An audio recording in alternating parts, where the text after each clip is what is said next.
A atração a seguir é recomendada para todas as idades.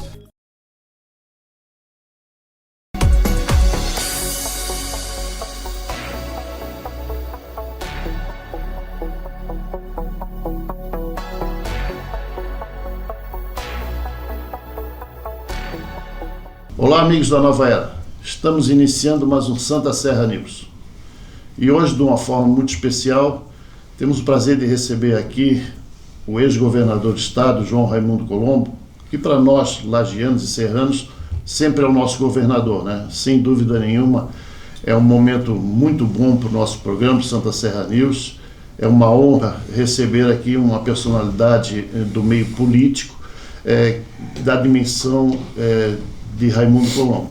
Isso nos deixa muito lisonjeados e nós vamos tentar, junto com o governador, fazer um programa que realmente retrate algumas das suas ações na região serrana, o projeto futuro agora para o Senado, e vamos conversar também um pouquinho sobre esporte, né, que foi a base, a origem do governador quando iniciou a sua trajetória, tanto no futebol de salão, enfim, mas também isso deve ter ajudado bastante no seu encaminhamento político. Como todas as semanas, estamos aqui na bancada junto com o Ricardo Simas, que vai nos ajudar a bater esse papo, interagir aqui junto com o governador. Governador, muito obrigado pela sua presença aqui conosco, e é uma honra para nós do programa Santa Serra News, um programa que tem o objetivo, sem dúvida nenhuma, de retratar as ações positivas, muito dos políticos, né, que sem dúvida nenhuma por vezes são sempre, né, tripudiados. É uma honra tê-lo aqui conosco. É uma honra para mim também. Muito obrigado, Marcelo, pela oportunidade. Ricardo, saudar o seu querido amigo que está aqui atrás das câmeras, mas construindo esse ambiente conosco, né? E a você que está nos assistindo. Fico muito feliz de estar aqui e estamos entre amigos para trocar algumas ideias e levar você um pouco da nossa história, dos nossos sonhos, dos nossos ideais e da nossa convivência de tantos e tantos anos com a comunidade da região serrana, com você que nos assiste. Governador, hoje nós temos a oportunidade da Nova Era TV, estamos em mais de 290 municípios de Santa Catarina, né? Então isso realmente aumenta o nosso compromisso. Também estamos Brasil afora. Esses dias até estava conversando com o nosso amigo Nilton Rocha, e ele teve a oportunidade, ele tem uma filha no Mato Grosso, então a oportunidade de dizer, eu estava assistindo vocês lá no Mato Grosso, então a gente tem tido essa oportunidade, né? Governador, quando o senhor esteve esteve governador, em alguns momentos as pessoas comentaram alguma coisa, principalmente nós aqui meio bairrista, que o senhor não teria feito nada por Lages e região serrana. Mas muitas coisas aconteceram, né? Eu vou assim generalizar algumas ações que foram feitas. Por exemplo, a revitalização que hoje nós temos em Lages foi tudo ação do seu governo.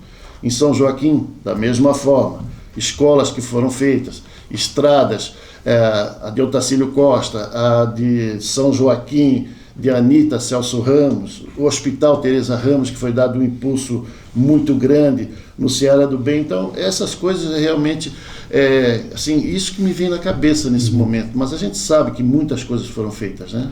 Sim, sem dúvida. É claro que a expectativa é sempre maior, né? O desejo também da gente é sempre maior de fazer mais, né? E é natural que as pessoas cobrem, até porque elas deram uma votação muito grande para a gente várias vezes, e eu me sinto devedor de Lages, da região, né? Eu acho que a gente é daqui, a gente tem que continuar fazendo e lutando muito, mas alguns conceitos precisam ser colocados, né? Quando você quer uma estrada, você quer uma estrada nova. A estrada de Otacílio Costa, por exemplo, ela já existia. Então, para muitas pessoas, quer dizer, ele não fez, a estrada já tinha, né? Só que ela estava cheia de buraco, ela estava estragada. A gente foi lá, fez uma estrada nova, de concreto, uma estrutura completamente diferente, é só passar para ver. Mas para muitas pessoas, ele não fez, a estrada já tinha Eu respeito. A estrada de aqui, Lages, Painel, São Joaquim, Bom Jardim da Serra, era uma estrada terrível, né? A gente fez terceiras pistas, a gente modernizou a estrada, sinalizou, é só passar por ela para ver. É uma estrada de mais de 100 milhões de reais, como era, Ricardo, também é de Otacílio Costa. A estrada Campo Belo, nós iniciamos a estrada Celso Ramos, Anita Celso Ramos, né?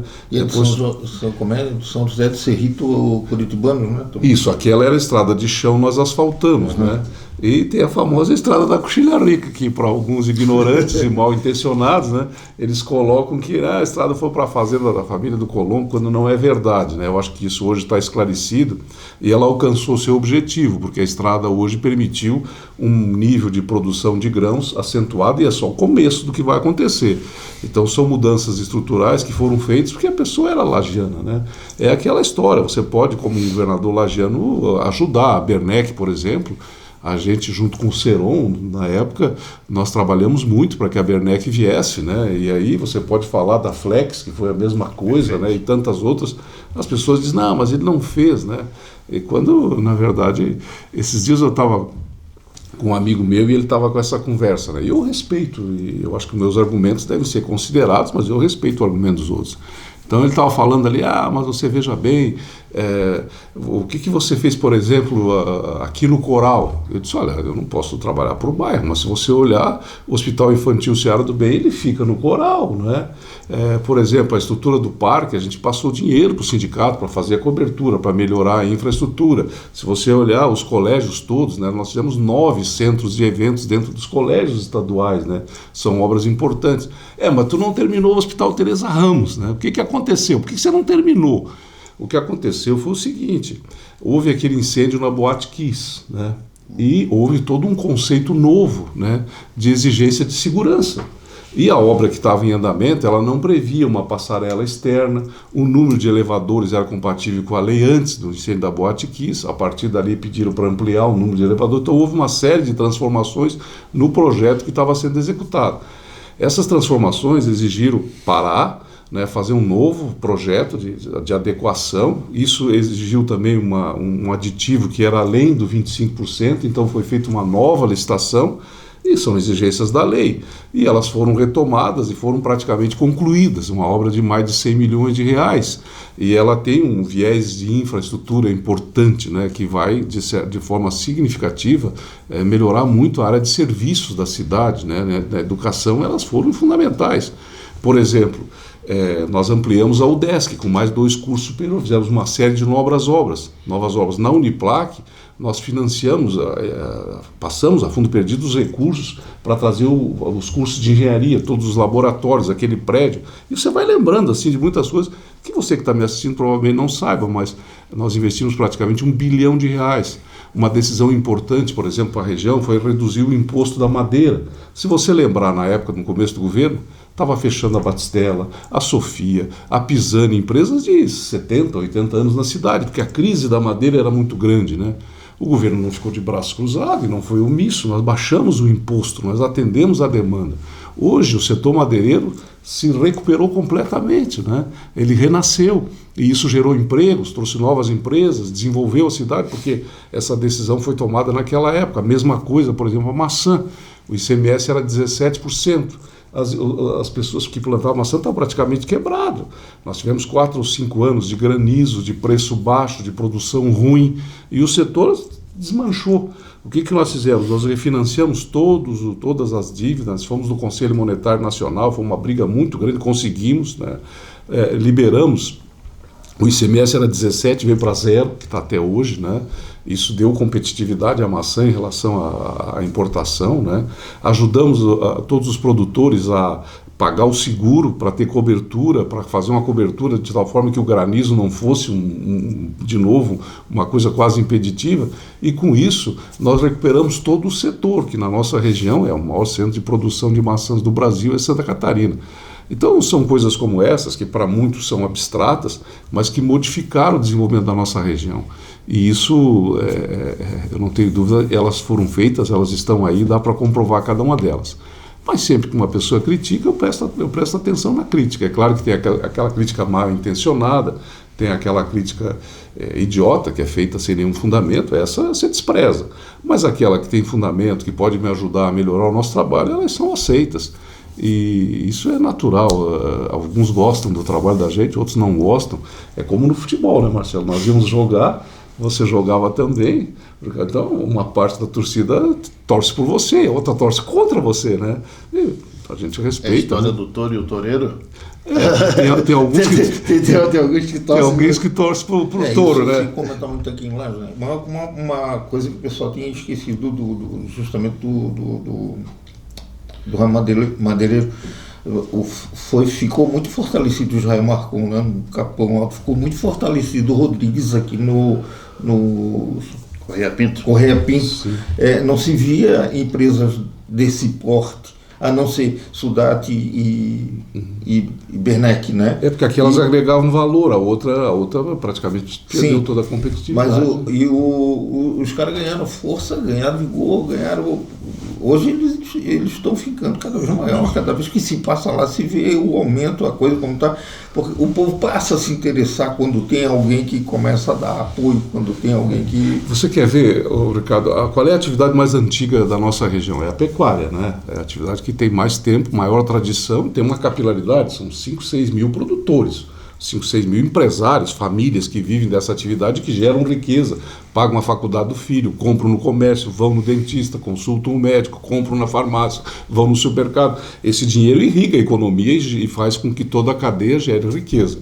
Nós tínhamos um processo antigo, ultrapassado aqui, de exploração extensiva com baixa produtividade e remuneração. O governo do estado fez um projeto muito forte, né, de melhoria genética, né, de aumento de produtividade, de consórcio entre pastagem. O governo do estado financiou a fundo perdido, financiou o trator, financiou tudo que era possível, né, trouxe o sêmen genético, disponibilizou o reprodutor com juros zero, 7, 8 anos para pagar. Nós tínhamos um índice de aproveitamento na ordem de 80, 90 mil terneiros ano. Hoje está nascendo mais de 250. Né?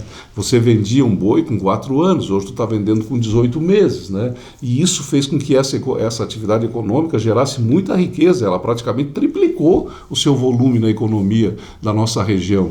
As pessoas não percebem, mas a ação do governo foi muito importante, são coisas de longo prazo. Qual era o maior desafio da gente? Uma rua a mais ou uma rua a menos sempre ajuda se for a mais, não há dúvida, não tenho nenhuma dúvida disso. Mas o nosso problema era econômico, né? É a geração de emprego, é a renda das pessoas, a oportunidade de trabalho, né?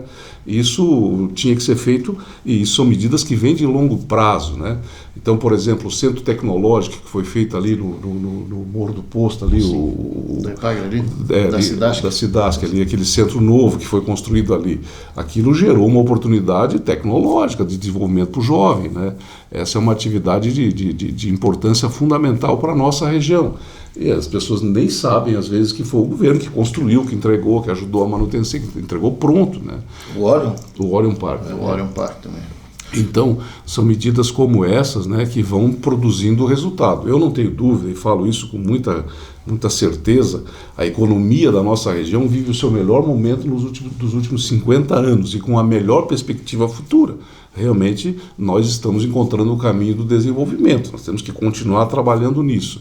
Mas são decisões políticas que foram tomadas e que trouxeram, né, muitos benefícios. Eu não tenho nenhuma dúvida Sem disso. contar que a região ela passa a ser supervalorizada, por exemplo, com a construção do Orion.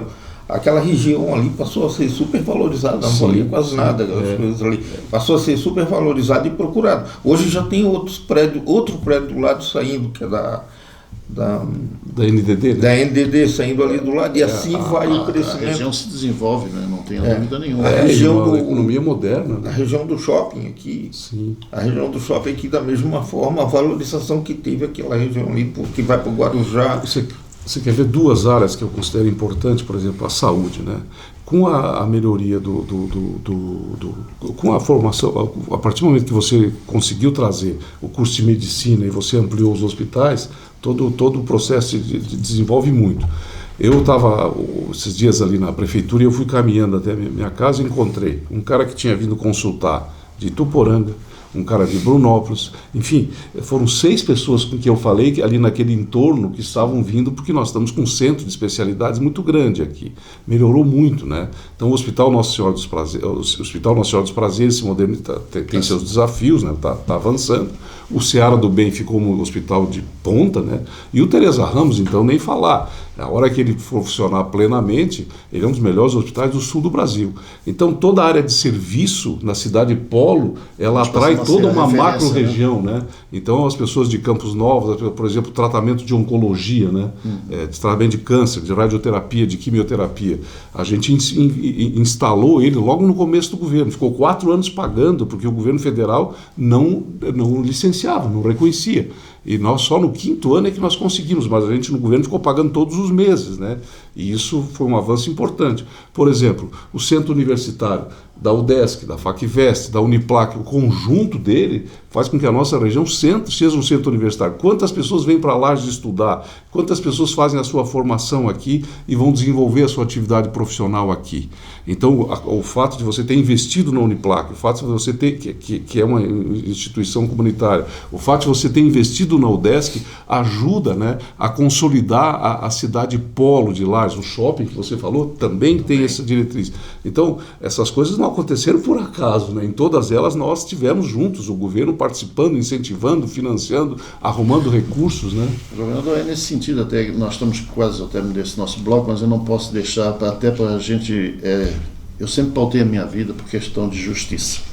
E a gente tem visto que Lages hoje ele tem uma fotografia diferente. Você chega na cidade e é uma situação diferente. Toda essa revitalização que foi feita hoje, que foi executada hoje na administração do Antônio Seron, tudo isso é parte do seu trabalho como governador do estado. Com a participação do Seron. Em 2011, nós Exatamente. fomos para a Espanha, né, fazer um curso para trazer o Orion Park para cá. Né, foram muitas pessoas aqui de Lages juntos, né? E aí nós tivemos acesso a um planejamento urbano muito interessante. E foram esses espanhóis que fizeram o projeto aqui em Lages, né? O que demorou? Um dos obstáculos, nós precisávamos remover aquela escola ali, a Ariciano Ramos. E aí aquilo foi para a justiça, e ficou parado 6 anos. Eu depositei o dinheiro na conta da prefeitura na época, uma parte, e ficou lá parado esperando a liberação. Foi um calo, né?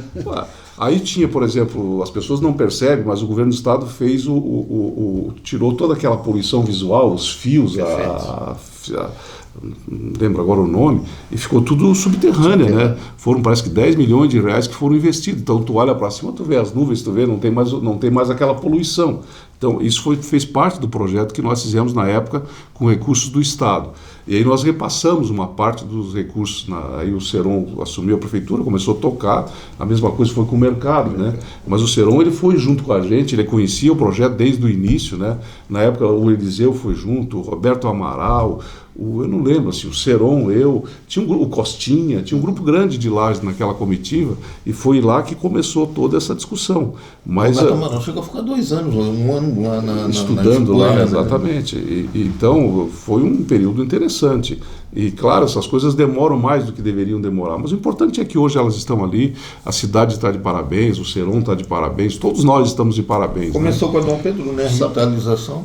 Essa ainda foi na época que eu estava na prefeitura. Na prefeitura. Sabe por que eu comento isso? Porque a gente vê, às vezes, as pessoas chegarem aqui para a inauguração e dizer que são o dono da situação. Não, mas é questão de justiça, né? A gente não pode esquecer que realmente a partir de uma caminhada alguém tem que dar o primeiro passo, né? E sem dúvida nenhuma esse passo foi dado primeiro nessa sua viagem, mas fundamentalmente com a questão financeira, né? Que isso é de suma importância para as coisas acontecerem. Gente, nós estamos encerrando o primeiro bloco aqui, nós estamos conversando com o ex-governador do estado, Raimundo Colombo, que para nós da região serrana sempre será o nosso governador, e retornamos no segundo bloco até para conversarmos um pouquinho sobre esse projeto futuro do governador agora para o Senado Federal.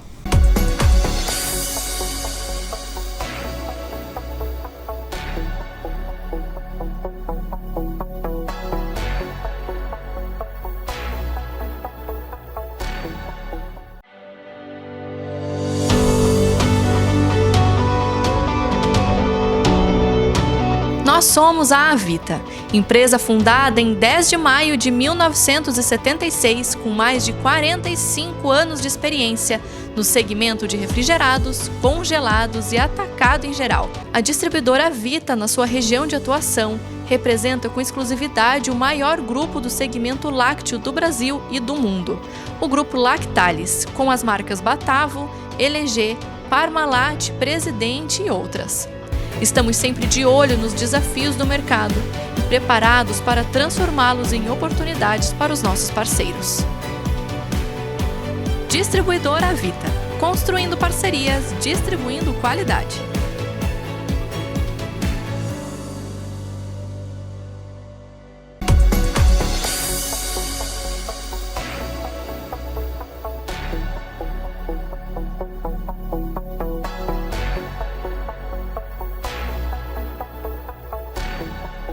Bom, gente, estamos retornando aqui com o governador Raimundo Colombo, né? Para mim é João Raimundo Colombo, até porque eu tenho um irmão que o nome dele é Rodolfo, mas eu só chamei de José Rodolfo. A gente vai afinizando assim. O nome João vem do meu avô, né? Meus pais quiseram homenagear meu avô, ele era italiano, de Milão, né? Então eles chamavam ele lá na Vila Antônio Prado, ali, de Joanim Milanese, né? Opa. Então o João vem dele, né? Governador, a gente tem acompanhado aí na mídia, né, a sua caminhada no início dessas eleições seria novamente postular a vaga de governador, né? E na realidade, por pesquisas que a gente tem acompanhado também, o seu nome estava sempre na linha de frente. Mas de um momento para outro, assim, para nossa surpresa, eu inclusive tive a oportunidade de conversar com o seu filho uma vez na fazenda da Ramada, ele estava lá, conversei com o Edson e tal, ele disse, não, pai, se não for para governador, ele não sai. Nós conversamos a respeito disso, mas é evidentemente que a gente sabe que no meio político as alternâncias são muito grandes. E o senhor, num ato de grandeza, digamos assim, mesmo sabendo que o seu nome nas pesquisas despontava, né, para ser na disputa ao governo do Estado, o senhor abriu mão e se candidatou ao Senado Federal, uma função que o senhor já executou por um certo tempo. Dentro disso e dessa armação toda, e qual é o projeto do governador Raimundo Colombo em sendo senador novamente de Santa Catarina? Marcelo, a questão de ser candidato ao governo, eu sempre fui mais do executivo, né? Sim. Mas eu percebi assim percebo, né, que as grandes mudanças que são necessárias, elas precisam acontecer em Brasília. Se você não arrumar a coisa lá, você fica patinando aqui e não consegue, né? Não adianta só mudar as pessoas ou as siglas partidárias, nós temos que modificar o modelo, né? E isso passa por um enfrentamento muito forte lá em Brasília, tentar reconstruir a harmonia entre os poderes, o respeito institucional entre as instituições, né? E fazer as modificações com urgência, porque a paciência das pessoas está no limite. Então eu tinha realmente, o que também era natural por ser um nome conhecido, uns indicadores nas pesquisas bastante favoráveis, mas a gente precisava fazer aliança. O nosso partido sozinho não conseguiria ser competitivo. Eu acho que mesmo arrancando na frente a gente teria problemas. E existiam divisões internas no nosso partido, como existe praticamente em todos os partidos. O quadro político está uma confusão. Eu tinha uma convicção, e tenho, de que se nós antecipássemos a decisão, nós faríamos, porque a legislação mudou e a pré-campanha hoje ela é mais importante do que a campanha. A campanha é 35 dias, um período muito curto e também com um projeto nacional que vai comandar o processo de eleição, o projeto estadual fica meio que encaixotado ali dentro e ele não é o protagonista. Então nós tínhamos que agilizar isso. E alguém tinha que praticar um gesto. Quer dizer, se ninguém cede, a briga continua, a discussão se aprofunda e você não avança. No final ninguém ganha. Ninguém ganha, que é o que está acontecendo com quase todos os partidos hoje. Então quem é que tem que praticar o gesto? É quem já foi, né? Eu acho que eu tenho um conceito que eu acho que um partido político tem que ter 3 vetores. O primeiro, né, é ser uma base intelectual da sociedade, senão não adianta.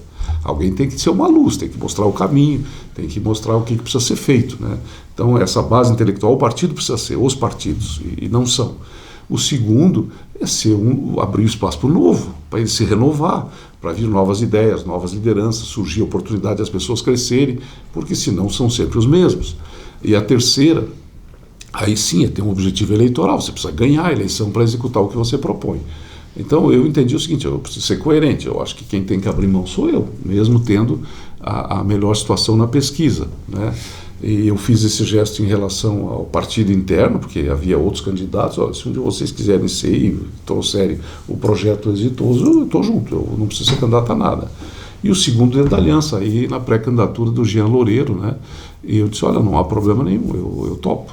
E aí veio o pedido para que a gente fosse candidato ao Senado. Eu não vou me omitir, eu quero contribuir, eu acho que eu posso contribuir, esses anos de experiência me dão uma condição boa de contribuir para o futuro. A experiência não é para o passado, ela é uma base do passado, mas é para construir o futuro. Eu me coloquei à disposição e é o que a gente está fazendo. As pesquisas estão muito boas, mas ainda tem 90 dias de eleição, ainda tem a convenção que vai de 20 de julho a 5 de agosto, a partir dali é que o processo começa. Então a gente está fazendo a pré-campanha dentro da legislação e se preparando para contribuir. Eu acho que acertei. Eu acho também que tem que se abrir espaço para o novo, mas a coisa tem que ser mais devagar, não como aconteceu nessa eleição agora. Eu acho que veio muito novo, né? E ficou muita gente de fora que tinha que estar trabalhando, que tinha que estar junto com essas pessoas para levar, encaminhá-los, né? Assim, eu acho que ficou muitos perdidos, muita gente perdida. Ricardo, eu acho que nós temos um desafio muito interessante, que é o seguinte: existe uma geração nova que não é nova só na idade, é nova na prática.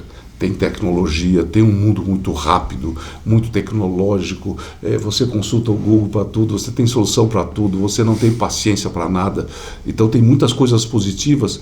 E tem uma geração antiga, né, de cabelinho branco, que é aquela geração mais convencional, que valoriza muito o equilíbrio, a paciência, o silêncio, a fé, né? Então o que é o ideal? É um é outro, não. O ideal é juntar as duas e aproveitar o que cada uma tem de melhor. Esse é o grande desafio que nós temos. Nós não temos como ignorar os avanços tecnológicos, né, as mudanças demográficas que estão nos desafiando. Elas estão aí, é inexorável, elas estão influenciando e vão influenciar cada vez mais. Por outro lado, a máquina não tem fé, a máquina não respeita a individualidade das pessoas, né? Ela não tem a paciência que a idade te dá.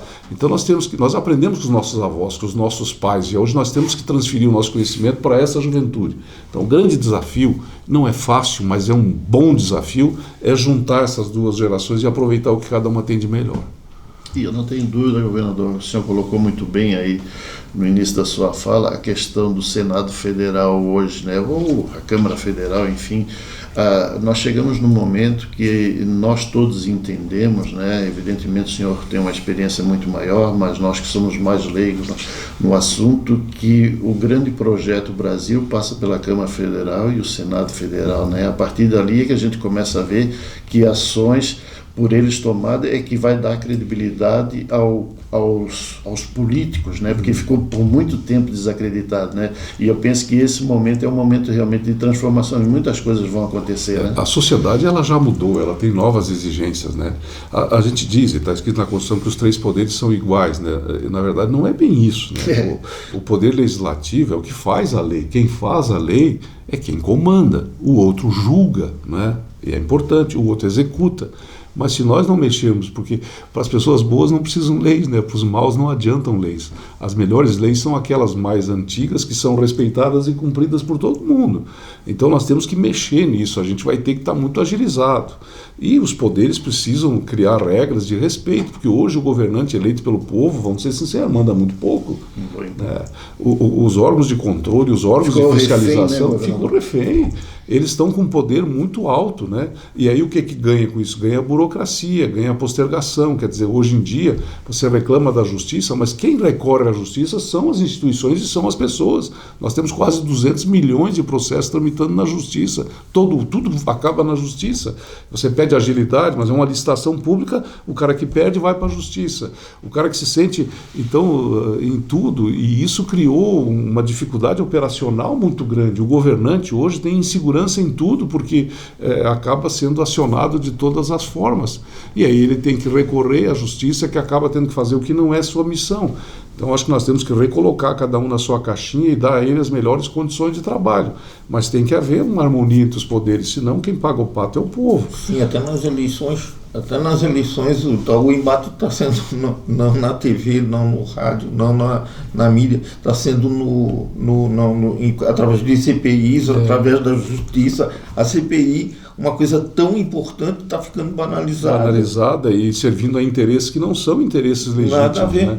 E nós temos desafios importantes, que nós hoje estamos pagando o preço muito alto dessa desarrumação. A inflação hoje é uma coisa muito injusta, e a inflação ela é perversa, ela prejudica, ela machuca, ela maltrata o mais pobre, o assalariado, a renda das pessoas perdeu o poder aquisitivo, e isso está gerando uma crise muito forte. Né? Essa inflação ela é uma inflação diferente, ela não é uma inflação de demanda, de consumo, as pessoas não estão comprando mais, não está faltando produto. É uma inflação de custos, os preços subiram muito. E essa característica faz com que a gente tenha que ter muito cuidado, porque não é fácil de combater. E as pessoas estão sentindo a perda, né, e agravando o problema social. E isso o Estado está amarrado. Então, o Estado brasileiro, e ele, você veja, o preço da energia elétrica, quer dizer, e nós combatemos muito, né, o Estado está com o caixa cheio de dinheiro aqui em Santa Catarina, e os estados, de forma geral, no Brasil. Mas as pessoas, elas estão com a geladeira vazia. Então, quando é que um governo é bom? Um governo é bom quando a vida das pessoas melhora. Ele não tem que ser bom para si, ele não é um fim em si mesmo. Então, nós baixamos impostos, né? Nós nunca aumentamos impostos. Hoje se aumenta imposto em tudo. E estão brigando. Eu fui pagar o IPVA do meu carro agora, 26% de aumento. Alguém ganhou 26% de aumento? Como é que o governo aumenta o IPVA em 26%? Gente, olha o preço do leite, está R$7. O governo do estado aumentou o imposto do leite, né? Faz sentido isso? 17%. Era 7%. Né? O gás de cozinha, aumentou o imposto do gás de cozinha, era 7%, hoje é 17%. Faz sentido para você isso? É esse o governo que você quer? Então, não é uma questão partidária, é um equívoco, né? Olha, nós baixamos o ICMS da madeira, da maçã, do têxtil. Vou contar uma história do têxtil. Nós só tínhamos produtos importados nas lojas no Brasil. Só tinha produto made in China. Era produzido lá. E as empresas, Santa Catarina, um polo têxtil muito importante. Eu comecei a participar de várias reuniões vendo, olha, o pessoal não consegue mais produzir, as empresas estão quebrando, estão fechando, e os empregos estão sendo perdidos. Aí o Estado fez um estudo, nos dedicamos muito. Olha, um dos vetores principais é o custo tributário. O ICMS é 17%, e na China é quase zero. Então, o que tem que fazer? Tem que baixar de 17% para 2%. Isso significa abrir mão de quase 600 milhões de reais de imposto por ano. Sim, mas e o que adianta o Estado estar com caixa cheia e as empresas todas quebradas? Nós fomos lá e baixamos de 17 para 2. Na época, os técnicos da Fazenda dizem, olha, você vai atrasar o salário, você está ficando louco, isso não pode ser feito. O Estado tem que fazer o sacrifício para salvar o setor. E o setor se revigorou. Alguém encontra uma roupa chinesa hoje nas lojas? Isso foi uma decisão que nós tomamos lá em 2013, que revigorou todo o setor. Então, governar não é só fazer o beabá, você tem que ir além, você tem que avançar. Existe um problema? Vamos lá encontrar. É o caso da carne suína, por exemplo, e da carne de frango. Nós encontramos claramente o produtor custava 5 para ele produzir, ele estava vendendo por 3, estava quebrando todo mundo. Qual era o problema? Tinha aumentado muito a produção interna no Brasil e o consumo não tinha aumentado, então só tinha uma solução, exportar. A gente pegou e foi para a Ásia, nós abrimos o Japão, a Coreia, a China, Taiwan, e aí foi. Hoje, ano passado, Santa Catarina exportou 2 bilhões de dólares de carne suína e 1 bilhão e 800 de frango, pela primeira vez foi acima. Foi uma ação de governo, transformou a realidade, né? Então, veja, essas coisas elas não são fáceis de serem feitas, elas não caem do céu, mas é quando você consegue mudar e melhorar a vida das pessoas. Um exemplo de uma empresa, né, porque nós exportávamos mais, hoje estamos importando, né? Os próprios daqui estão produzindo lá na China e indo esperar no porto. A Tashibra, ela produz tudo lá na China e vem pronto. O que aconteceu foi o seguinte, há uns 40, 50 anos atrás, tem um estudo muito interessante sobre isso, mostrou que todo o Ocidente, a Europa, os Estados Unidos, eles pararam de produzir e levaram tudo para a China, porque a mão de obra era barata, lá não tem encargos sociais, não tem aposentadoria, não tem previdência, a legislação, o governo é um governo autoritário que impõe a vontade, o salário era uma titica. Então não tinha como você competir. Então o que aconteceu? O pessoal parou de trabalhar aqui, aumentou a construção de hotéis, férias, né? Lazer, aposentadoria com 47 anos, 45, porque o pessoal lá na Ásia estava trabalhando. Só que esta realidade mudou hoje. O salário lá é praticamente equivalente ao salário que se paga aqui. As exigências sociais também aumentaram. E agora, essa é a razão da inflação mundial. Quer dizer, não tem mais como... Antes você pagava $2.000 para levar um container daqui para lá. Hoje está mais ou menos 12, né, $1.000. Então há toda uma exigência diferente. A própria guerra da Ucrânia e da Rússia mudaram todo esse perfil. E hoje o grande desafio é voltar a produzir. Esse é o problema dos Estados Unidos, que está vivendo essa realidade. É uma transformação profunda. E tem um livro muito interessante que trata desse tema e mostra que nós vamos ter esse efeito da globalização de 40, 50 anos atrás, nós vamos ter um movimento inverso a partir de agora. E isso vai recolocar, né, todo um equilíbrio econômico de forças. A China já não vai produzir, não vai aumentar 12%, a previsão esse ano do seu crescimento já é 3%, né? Então ela já tem o impacto dessa realidade. Governador, a gente tem visto muito aí, que tem hoje pautado na mídia nacional, é a questão do aumento dos combustíveis, né? Existiria alguma situação que o governo do estado poderia se fazer mais presente nesse momento tão difícil? Eu não tenho dúvida disso, é da seguinte forma, quer dizer, você aplica, por exemplo, na energia elétrica, 25% do custo da luz é ICMS, 25% por dentro vai dar 33%.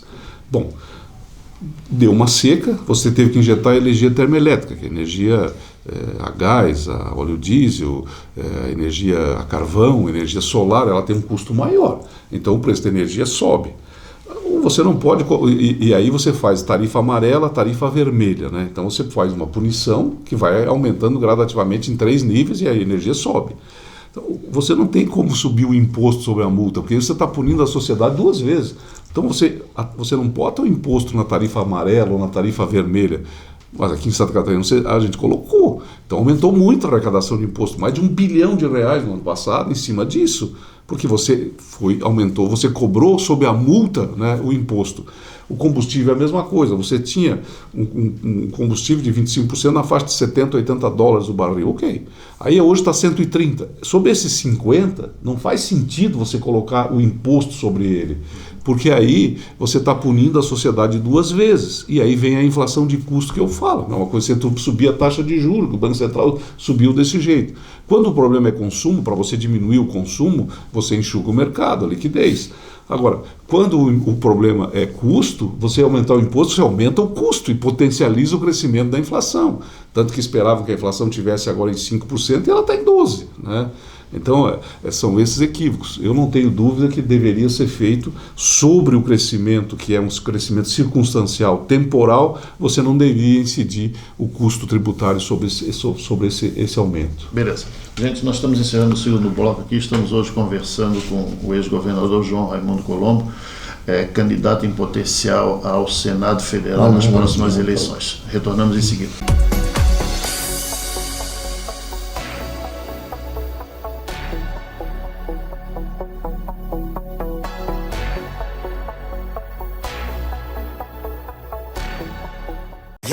A revolução acontece quando você muda a forma de pensar e quando você entra em ação. Aprender com metodologias baseadas no conceito de educação da Finlândia é inovar.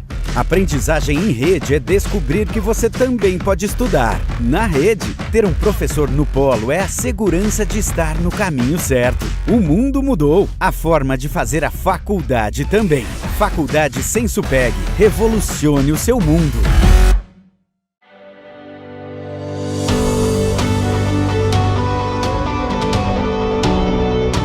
Nós somos a Avita, empresa fundada em 10 de maio de 1976, com mais de 45 anos de experiência no segmento de refrigerados, congelados e atacado em geral. A distribuidora Avita, na sua região de atuação, representa com exclusividade o maior grupo do segmento lácteo do Brasil e do mundo, o Grupo Lactalis, com as marcas Batavo, LG, Parmalat, Presidente e outras. Estamos sempre de olho nos desafios do mercado e preparados para transformá-los em oportunidades para os nossos parceiros. Distribuidora Avita, construindo parcerias, distribuindo qualidade.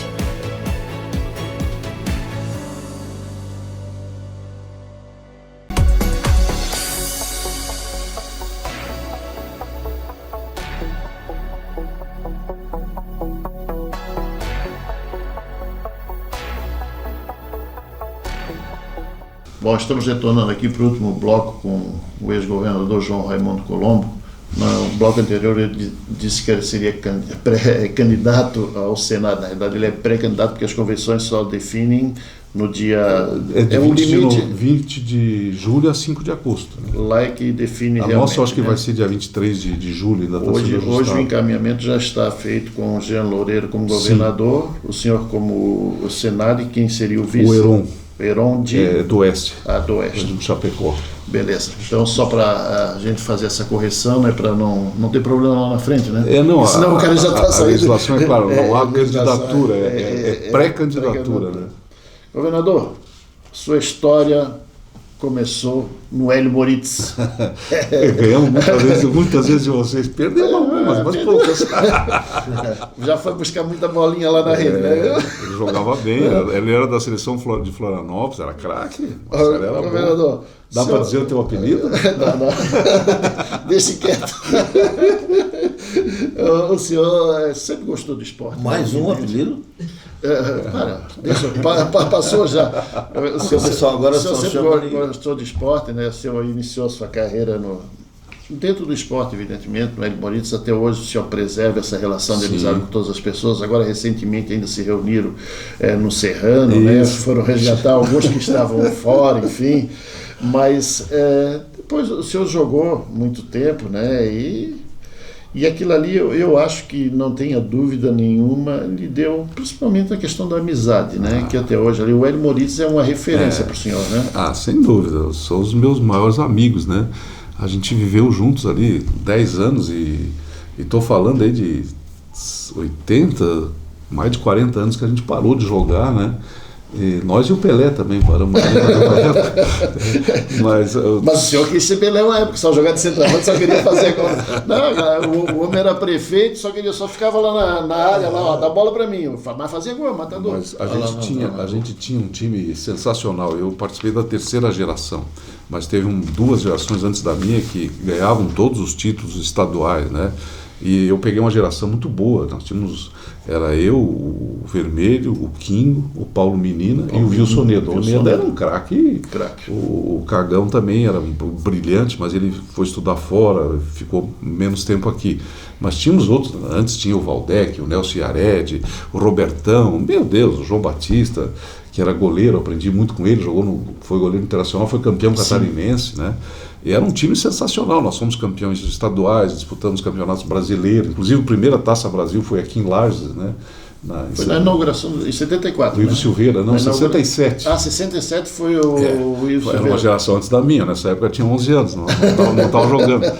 Mas eu cheguei aí, ver jogo era super lotado, tinha Palmeiras, de São Paulo, Rio. Depois nós fomos jogar daí em 74 o brasileiro representando Santa Catarina em Porto Alegre, no Gigantinho, né? Eu acho que Santa Catarina teve um grande desempenho nos jogos abertos sempre, né? Jogaram contra um dos melhores times do Brasil na época, o Palmeiras, né? O Palmeiras era uma máquina, né? Um time sensacional. Tinha um jogador, o Serginho, que era um negócio sensacional, né? E era tudo amador. Nós ia jogar de Kombi, a Kombi do Mariano Pires Lopes, nosso treinador. Nessa história da Kombi tem uma coisinha. O senhor era declamador, né? Fazia alguns versinhos. Como é que é a história? O retorno do soldado, o retorno do soldado, não era um versinho assim? Quando nós íamos jogar fora, na volta o pessoal já vinha com a cachaçinha na cabeça e aí eu tenho que declamar a poesia do soldado. Naquela época tinha muito, né? Eu tinha poesia do Castro Alves, Vozes da África, enfim, tinha. E aí eles iam pedindo as poesias e o senhor ia declamando, mandava bem. Tinha umas 10 que eu sabia de cor, né? Se lembra de alguma ainda, não? Lembro, Vozes da África, né? Eu acho que era uma bela poesia. A do soldado era a que o pessoal mais gostava, o soldado morria no final, aí todo mundo chorava e se abraçava. E o Mariano dizia, pare que eu não consigo dirigir. O Mariano ia na Kombi, era o piloto, né? Quando tinha dia que o pessoal chorava, barbaridade com a poesia do soldado, porque era uma poesia muito triste, né? O Paulo Menina quase matava. O Paulo Menina é um figuraço, né? É uma das mentes mais privilegiadas que tem, né? Sabe tudo, ele tem uma cabeça que realmente é um privilegiado. A gente vai tentar até em algum momento trazer ele aqui. Naquela época, sabe, tinha um grupo que era flamenguista, o Paulo, eu me alinhava, né? Eu sou santista, mas tinha simpatia pelo Flamengo. E tinha uma turma do Vasco, o Vermelho, o Wilson, o Tucano, né? Sim. Era tudo vascaíno. Então o pau fechava e o Paulo Menino quase mata. Tinha o Pipita, né? O Pipita também era flamenguista doente, né? Então, mas nós, o Carlinhos Boscato também, né? Sim, era o nosso zagueiro central ali. Só na bicuda, né? Aqui no dia da procissão do Corpus Christi eu fui ali, daí encontrei, conversamos bastante ali com ele, fazia tempo. O Nelson Ared, uma figura sensacional que a gente... eu peguei, e assim, eu era mais novo, né? Eu era o mais novo do time, então eu aprendi toda essa malandragem com eles aí com 15, 16 anos, né? E aí você aprende, e você colocou na abertura uma coisa fundamental: o esporte ensina a gente a enfrentar momentos difíceis. Um dia eu fui abrir os Jogos Abertos em Criciúma, né? E tinha uma greve dos professores. Eu me lembro dessa história. Aí os caras chegaram lá, o pessoal da segurança ali, Paulo, chegaram para mim e disse: olha, vai ter um problema muito sério, o pessoal está ali, tem uns 3 mil ali para protestar. Para vaiar? Para vaiar. Então era melhor você não ir e tal. Eu disse: não, não tem problema nenhum, é o direito deles e tal. Mas eu imaginei que não tinha 3 mil, o cara estava exagerando. Quando eu entrei, era bastante gente. Eu digo: agora eu vou sair daqui, não vou aguentar, né?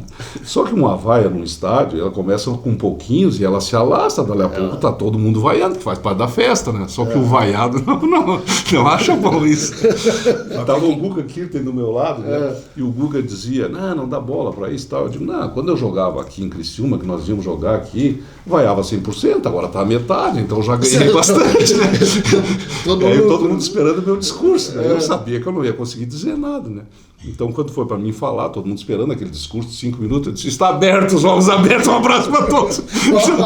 Quando quiseram me vaiar, já tinha terminado. Isso a gente aprende, é um tipo de postura, de malandragem da vida que você aprende no futebol, né? Esse relacionamento muito puro, muito franco, muito verdadeiro, ele ensina muito para a gente. Isso te dá estabilidade emocional. A gente aprende a vibrar com a vitória, quando você conquista um título importante, aquela equipe, todo mundo se abraça. Você também aprende a se superar quando você perde, o outro time ganha, né?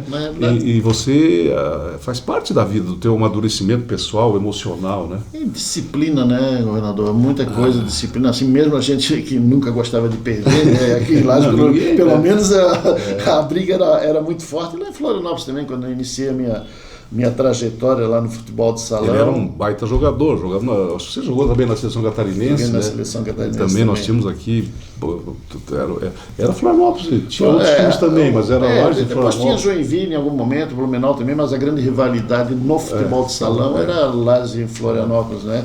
Mas isso me ensinou também, e evidentemente isso a gente traz para a vida da gente hoje, né, ao longo dos anos. Sim.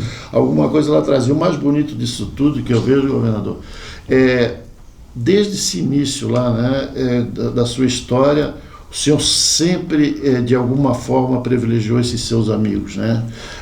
Onde teve a oportunidade, não que não as pessoas... Não merecesse, né? Não que não fossem colocados, né? Mas, assim, numa dificuldade, assim, em igualdade de condições, o senhor sempre prestigiou esses seus amigos. Por isso que hoje a sua caminhada ainda se fortalece, porque a gente tem uma base, né? Como às vezes a gente tem uma história de uma base em família, que é a base da gente, o senhor tem esses seus amigos, né? Sim. Que em horas difíceis se fizeram presentes. Nós né? temos o grupo do WhatsApp aí do Hélio Moritz, a gente se encontra e um ajuda o outro, né? Esses tempos aí, o Paulo Menino acaba coordenando todo mundo, né? Ele é que faz esse trabalho, o Wilson também. Quando alguém está com problema de saúde, alguém está precisando de alguma coisa, aflora uma ação muito imediata e, sinceramente, a gente é só participante, não sou eu o líder desse movimento aí. Isso que é o mais bonito, né? Porque politicamente o senhor tem um destaque muito grande, né? Evidentemente passa a ser uma liderança natural, mas dentro de um processo desse o senhor é coadjuvante, não é protagonista. A gente né? lembra assim, eu me lembro, por exemplo, a minha primeira eleição foi em 86, deputado estadual, né? Naquela época não tinha telefone celular. Aí a primeira ligação que eu recebi, o Paulo Menino era gerente, ele não sabe disso, ele era gerente do BESC em Criciúma. Aí ele me ligou e disse: como é que tá, candidato? Eu disse: ô Paulo, vamos ver, veja na urna tal em Criciúma se não vai ter 2 votinhos meio da Vilma aqui, que eu disse: eu vou conferir. Mas você sabe que e aí varia de todos, né? Ao longo de tantas eleições, de tantas caminhadas, essa solidariedade sempre foi muito presente, né?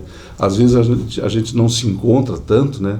Eu não vou dizer o nome, mas um amigo nosso que tem de futebol, esse dia encontrei a mulher dele na rua, ela disse: pô, Raimundo, vê se deixa ele um pouco em paz, né? Você toda noite tem uma janta. Eu digo: mas faz uns 6 meses que eu não vejo ele. Como assim? Não sei.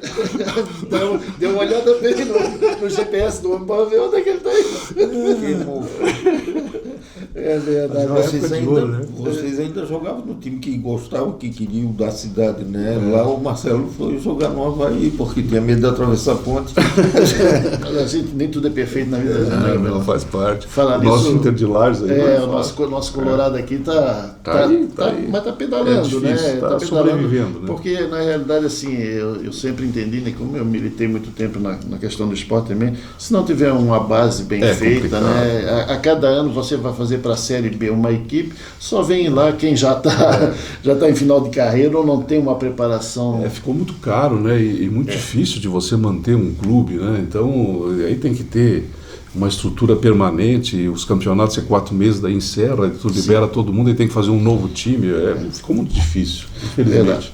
Governador, só tenho a agradecer a sua presença aqui, né? Eu acho que é importante para Lages, porque recebe as suas imagens, o senhor tem a oportunidade também de passar alguma coisa para as pessoas, não que o senhor não tenha, o senhor tem vários meios de comunicação, mas a Nova Era pega um segmento diferente das pessoas, não só para Lages, para Santa Catarina também, conhecer um pouco, evidentemente, das suas questões políticas, mas também da sua questão pessoal, como é a questão do esporte. Eu acho que isso é muito importante. O senhor já está mais do que acostumado a todas as situações, mas a gente renovar e a gente reviver um pouquinho, eu acho que é muito importante. Eu agradeço em nome do programa Santa Serra News, né? O Ricardo, evidentemente, vai colocar também suas ponderações. Ele tem também a revista Santa Serra, que tem uma dimensão muito grande a nível aqui de região serrana. Nos colocamos sempre à sua disposição em qualquer momento, ou alguma situação que o senhor entender que seja razoável a gente destacar, a gente está aqui à sua disposição. Obrigado, muito obrigado. Isso é um momento de política, né? E a gente tem que ficar. Eu estou procurando ficar um pouco quieto, porque de março até maio eu que cheguei a criar uma gastrite olhando a televisão, o que estão falando, né? O que está acontecendo, da maneira como estão fazendo o negócio. Eu acho que tem que voltar aquele povo.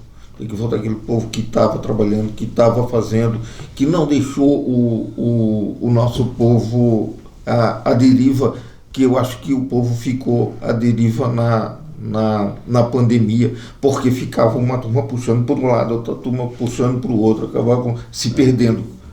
E muita gente se perdeu, muita gente se perdeu.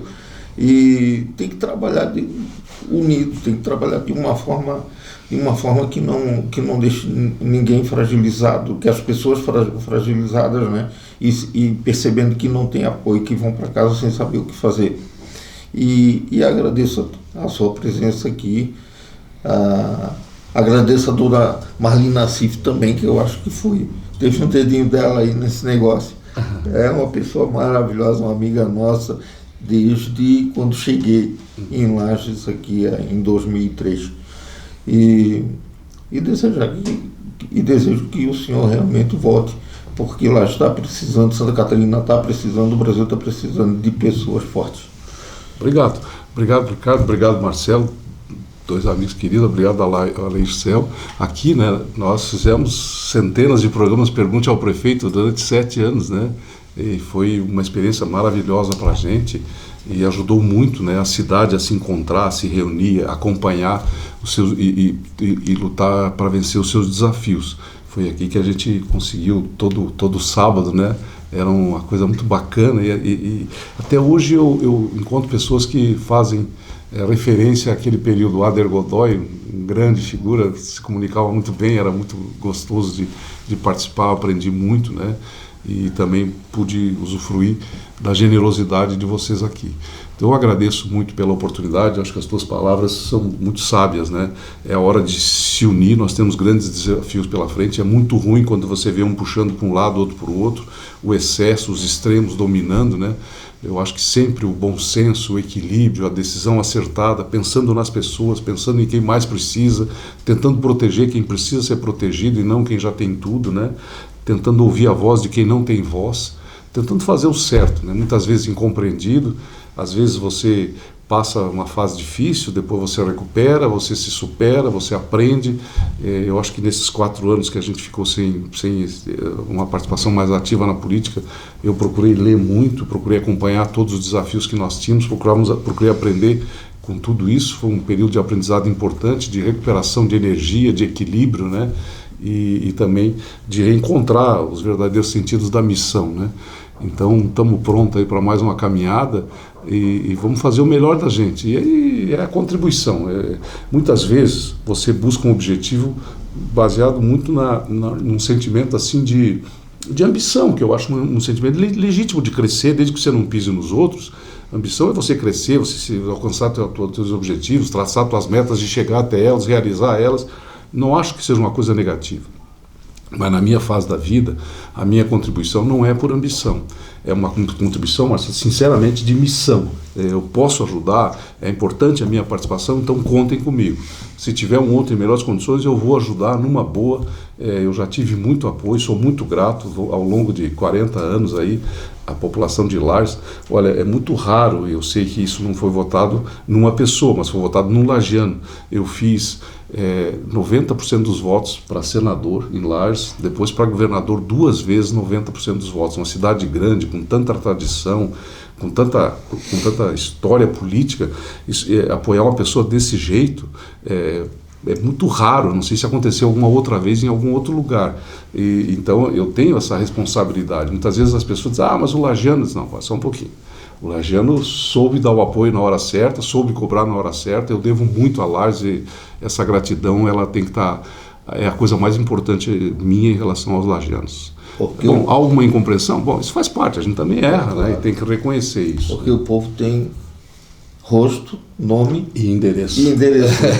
Esse é o título do livro que a gente escreveu. Um abraço a todos, muito obrigado. Obrigado mesmo. Obrigado, muito feliz de estar aqui, obrigado pela oportunidade. Obrigado às pessoas que nos assistem. Sem dúvida nenhuma, Lages tem um momento ímpar na sua vida de resgatar, né, alguma coisa que ficou na última eleição.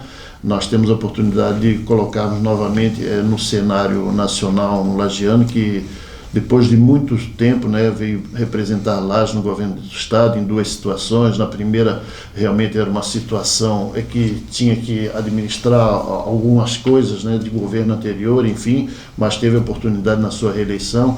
E nós ficamos muito orgulhosos, né, de termos o João Raimundo Colombo como candidato ao Senado Federal, e vamos caminhar nessa linha para que nós possamos ter representatividade de novo. Um grande abraço a todos e ficamos até a próxima semana.